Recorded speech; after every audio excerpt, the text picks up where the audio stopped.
Sir, आपण आज अहमदपूर तालुक्यातील जे शेतकरी आहेत त्यांचे नुकसानग्रस्त शेतकऱ्यांना त्यांची पाहणी केली. काय शेतकऱ्यांना आपला शब्द दिलेला आहे? आज सकाळपासून चाकूर अहमदपूर असा दौरा मी आमच्या सगळ्या पक्ष कार्यकर्त्यासोबत करत आहे आणि मन उद्विग्न करणारी ही परिस्थिती शेतकऱ्यांची पाहायला ह्या भागामध्ये मिळत आहे. खरं तर म्हणजे मागच्या 3 आठवड्यापासून सातत्यानं अतिवृष्टीमुळं हा आपला परिसरच नव्हे तर कंप्लीट मराठवाडा, सोलापूर, धाराशिव आणि आजूबाजूचा सगळा परिसर हा प्रचंड परेशानीमध्ये आहे आणि विशेषतः शेतकरी यामध्ये सगळ्यात जास्त हतबल झालेला आहे. शेतकऱ्यांचं सगळं जे काही खर्च करण्याचं म्हणजे नियोजन होतं ते सगळा खर्च करून झालेला होता आणि पिकं काढणं बाकी होतं. फक्त जेव्हा की हातातोंडाशी आलेला हा घास ह्या अतिवृष्टीनं शेतकऱ्याचा हिरावून नेलेला आहे. बऱ्याच ठिकाणी नदी, नाले, ओढे याच्या बाजूला असलेल्या जमिनी सगळ्या खरडून गेलेल्या आहेत. अक्षरशः काही ठिकाणी तर जमीन होती का नव्हती असा प्रश्न या जमिनीकडे बघितल्यानंतर पडतो. अशा परिस्थितीमध्ये मायबाप सरकारकडून शेतकऱ्यांची जी अपेक्षा आहे ती अपेक्षा सरकारकडनं पूर्ण केली जात नाही, हे मोठं दुर्दैव आहे. आजच्या परिस्थितीमध्ये पंजाब सरकारनं सुद्धा हेक्टरी अशा अतिवृष्टीमुळं हेक्टरी 50,000 रुपयाची मदत शेतकऱ्यांना जाहीर केलेली आहे. आमची मागणी आहे की महाराष्ट्र सरकारनं सुद्धा ही 50,000 हेक्टरी मदत देऊन शेतकऱ्यांचे डोळे पुसण्याचं काम सरकारनं करावं. आज दिवाळी आहे, दसरा आहे, अशा परिस्थितीमध्ये कित्येक संसार आज उघड्यावर आहेत. कित्येक घरामध्ये पाणी शिरलेलं आहे, कित्येकांच्या घराची पडझड झालेली आहे. अशा परिस्थितीमध्ये शेतकऱ्यांना धीर देण्याचं काम सरकारनं करावं अशी आमची विनंती आहे. मी स्वतः खासदार म्हणून पंतप्रधानांना पत्र लिहिलेलं आहे. मी स्वतः खासदार म्हणून गृहमंत्र्यांना पत्र लिहिलेलं आहे. केंद्र सरकारच्या माध्यमातून जास्तीत जास्त मदत महाराष्ट्र सरकारला त्यांनी करावी, जेणेकरून महाराष्ट्रातल्या ह्या सगळ्या शेतकऱ्यांना योग्य न्याय मिळेल अशी आम्हाला आशा आहे. इथला झालेला शेतकरी, हतबल झालेला शेतकरी आणि वाढत्या आत्महत्या शेतकऱ्यांच्या या बाबतीत महाराष्ट्र सरकार तर गांभीर्याने घेत नाही, मात्र केंद्र सरकार आणि त्यातला आपण एक भाग म्हणून काय त्यासाठी काही विशेष सरकारशी बोलतो?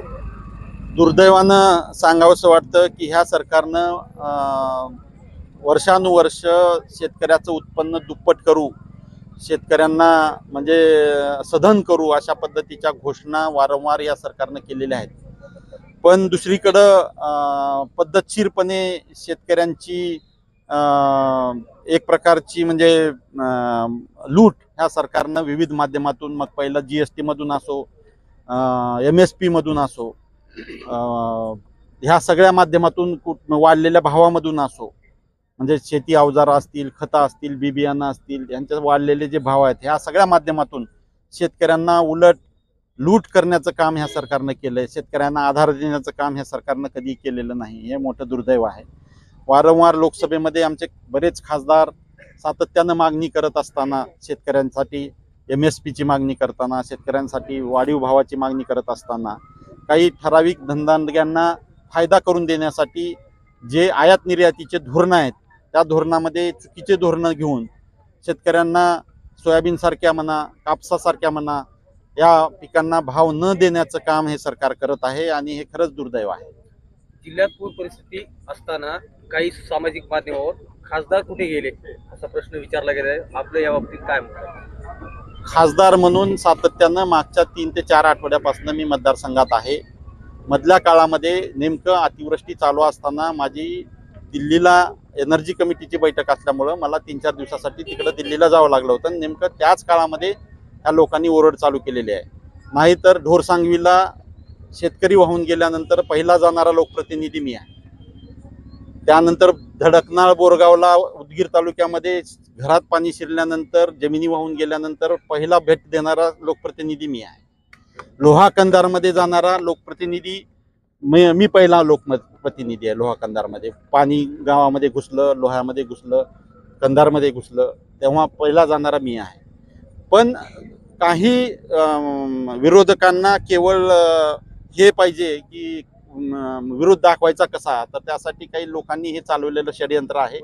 आणि मी सातत्यानं लोकांच्या समोर सातत्यानं उपस्थित राहणारा मागच्या 70 वर्षातला पहिला खासदार आहे म्हणलं तरी चुकीचं होणार नाही. तुम्ही रेकॉर्ड काढून बघा, मी रोज लोकांसाठी उपलब्ध आहे.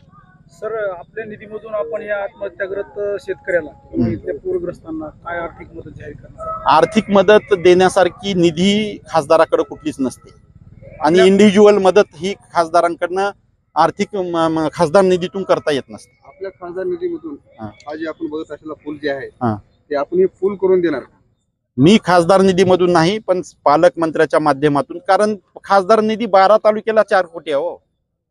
हे पूल रिपेअर करायला 50-50 लाख रुपये लागणार आहेत. नदी नाले म्हणजे सरळीकरण आणि करण्यासाठी शेकडो पूल खराब झालेले आहेत जिल्ह्यामध्ये, शेकडो पूल. हाच पूल नाही तर याच्यासाठी एक वेगळं म्हणजे नियोजन करण्याची गरज आम्ही पालकमंत्र्यांना बोलून दाखवलेली आहे. पूर परिस्थिती निर्माण होण्याचे अनेक कारण, त्यामध्येच एक नाला सरळीकरण असेल नदी खोली किंवा त्याचे रुंदीकरण असेल किंवा भरण्याचं काम असेल, तरी ह्या तक्रारी अनेक आहेत. मात्र त्याकडे सरकारचं दुर्लक्ष आहे.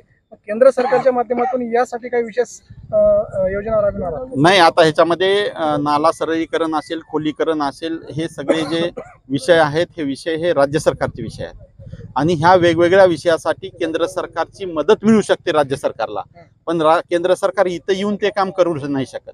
त्यामुळं हे काम राज्य सरकारलाच करावं लागेल. त्यासाठी केंद्राकडं राज्य सरकारच्या वतीनं एक मागणी पॅकेजची करता येऊ शकते आणि तशा प्रकारची मागणी आदरणीय मुख्यमंत्र्यांनी प्रधानमंत्र्याकडे करावं, कारण हे दोन्ही सरकारं त्यांचीच आहेत. आम्ही फक्त मागणी करू शकतो आणि वाट बघू शकतो. लाडक्या बहीण योजनेची सरकारकडे मागणी नसताना आणि शेतकऱ्यांची कर्जमाफीची मागणी असताना या सरकार ह्या शेतकऱ्याकडे गांभीर्याने घेत नाही का? तुम्हाला काय? ह्या सरकारनं शेतकऱ्यांना कर्जमाफीचं आश्वासन देऊन हे सरकार सत्तेत आलेलं आहे. या सरकारची जबाबदारी आहे की शेतकऱ्यांना ज्या पद्धतीचं आश्वासन यांनी दिलं ते पद्धत त्या आश्वासनाची पूर्तता करणं ही सरकारची जबाबदारी आहे. आणि अक्षरशः हे सरकार अशा इतक्या वाईट परिस्थितीमध्ये सुद्धा शेतकऱ्यांची कर्जमाफी जाहीर करत नाही. ही घोर फसवणूक शेतकऱ्यांची या सरकारच्या वतीनं केली जात आहे आणि जनता याचं उत्तर नक्कीच पुढल्या काळामध्ये या सरकारला देईल. शेतकऱ्यांच्या मताची किंमत आता या देशामध्ये उरली नाही असं आपल्याला म्हणायचं. तसंच धोरण सरकारचं शेतकऱ्यांच्या बाबतीत सातत्यानं राहिलेलं दिसत आहे. मागच्या आज 11 वर्षापासून 12 वर्षापासून हे सरकार सत्तेत आहे आणि कुठलेही सरकार ह्या सरकारच्या वतीनं, केंद्र सरकारच्या वतीनं विशेषतः कुठलंही शेतकऱ्यांना सपोर्ट देईल असं मोठं धोरण कुठलंच डिक्लेअर केलेलं नाही आतापर्यंत. जिल्ह्याचे खासदार म्हणून पूरग्रस्तांना आपण काय मदत करणार आहोत? मी 3 जिल्ह्याचा आज दौरा करत आहे. सातत्यानं सगळ्या परिसरातल्या झालेल्या नुकसानीची पाहणी करत आहे. ह्या नुकसानीची पाहणी करत असताना सुद्धा आदरणीय अमित भैया देशमुख साहेब, दिलीपराव देशमुख साहेबांच्या नेतृत्वाखाली पूर्ण 64 आमचे जे जिल्हा परिषद गट आहेत, या गटामध्ये काँग्रेसनी टीम नेमलेली आहे कार्यकर्त्यांची आणि त्यांच्या मार्फत सर्वे करण्याचं काम हे आमचा पक्ष करतोय आणि आम्ही हे सगळं डाटा घेऊन आमच्या महाराष्ट्र प्रदेश काँग्रेस कमिटीच्या वतीनं मुख्यमंत्र्याकडे हे सादर करणार आहोत आणि हे सादर करून जर सरकार काही आम्हाला न्याय देत नसेल तर मग हे राज्यपालाकडे नेऊन आम्ही न्यायाची मागणी करणार आहोत. आता याच्यामध्ये विरोधी पक्षाची जी जबाबदारी आहे ती आम्ही प्रामाणिकपणे शेतकऱ्याच्या भल्यासाठी पार पाडण्याचा प्रयत्न प्रामाणिकपणे करत आहोत. सर, ज्या जिल्ह्याचे आपण लोकप्रतिनिधी आहात, या जिल्ह्यामध्ये तब्बल 45 शेतकऱ्यांनी आतापर्यंत आत्महत्या वगैरे केलेल्या आहे. तर त्यासाठी आपण काय केंद्राकडनं वगैरे विशेष म्हणजे पॅकेज वगैरे काही करणार आहात का? आणि शेतकऱ्यांची ही आत्महत्या तरी आता ही पूर्ण पूरस्थिती तर संपलेली आहे, पण ह्याच्यानंतर जे काही शेतकऱ्यावरती ओढवणारं संकट आहे त्यासाठी आपण नेमकं लोकप्रतिनिधी म्हणून काय करणार आहात? तुम्ही ह्या सगळ्या आत्महत्याचा जर एक विचार केला तर यामध्ये आर्थिक टंचाई शेतकऱ्याची ही मूळ कारण आहे प्रत्येक शेतकऱ्याच्या आत्महत्येमागं. आणि ह्या सगळ्याच्या पाठीमागं आज आपला परिसर जर बघितला तर ह्या परिसरामध्ये 90% 80% शेतकरी हे सोयाबीन उत्पादक आहेत आणि सोयाबीन उत्पादक शेतकऱ्यांच्या सोयाबीनचा भाव हेच सरकार म्हणत होतं सत्तेत आल्यावर आम्ही 10,000 करू, 9,000 करू, 8,000 करू. पण आज 14 वर्षापासून 2014 पासून 15 वर्षापासून जवळजवळ 11 वर्षापासून ह्या सरकारनं ह्या भावामध्ये म्हणजे आज उलट 4200-4300 असलेलं सोयाबीन शेतकऱ्यांना 3500-3300-3600 रुपयाने विकायची वेळ आहे. आणि कसा शेतकरी वर येईल आणि कसा शेतकऱ्याच्या आत्महत्या कशा थांबतील हा खरा प्रश्न आहे. यासाठी सरकारकडं वारंवार विरोधी पक्ष म्हणून आम्ही सातत्यानं सरकारकडे मागणी करत आहोत शेतकऱ्यांना न्याय देण्यासाठी.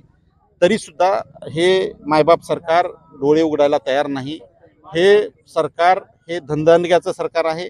हे इंडस्ट्रियलिस्टला मदत करणारं सरकार आहे आणि शेतकऱ्यांची कोणीही दखल घ्यायला तयार सरकार केंद्र सरकारच्या पातळीवर नाही, राज्य सरकारच्या पातळीवर नाही. हे ह्या देशाचं दुर्दैव आहे.